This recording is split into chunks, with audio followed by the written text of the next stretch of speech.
मेरा मन कर रहा है कि आपके हाथ पकड़े। अंशुमन देख लें। पापा हम वीडियो दे तो जा रहे हैं। क्यों? क्योंकि मैं कह रहा हूँ मुझे वक्त मेरा साथ नहीं दिया, लेकिन इस साइड में मैंने जो कुछ खोया है मुझे वापस मैं मिला। उदयपुर के फेयर में जा रही हूँ। मैंने महेशा तक बोला था मैं महेशा के लिए ही वापस उठेगा। आने वाले एपिसोड होने वाले हैं और भी ज़्यादा ज़बरदस्त। जी हाँ दोस्तों, आने वाले एपिसोड में आप देखेंगे बिजनेसमैन और वहाँ अबीरा जब आपस में मिलते हैं, बिजनेसमैन अबीरा के साथ मीठी मीठी बातें करने लगता है तो वहाँ विद्या और दादी सा कहती हैं ये लड़का इसके लिए परफेक्ट है, अबीरा के लिए। तो दूसरी तरफ दिखाया जाएगा कि अबीरा सोच रही होती है कि जो कुछ मैंने खोया है 7 सालों में वो मुझे अब मिलने वाला है, मुझे ऐसा लग रहा है, फील हो रहा है।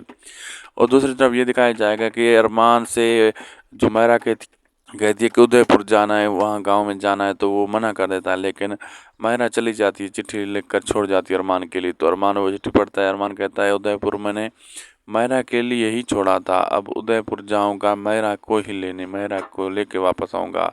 अब उदयपुर में जो है ना अबीरा और मायरा और अरमान आपस में मिलने वाले हैं, आगे देखना मज़ेदार होगा।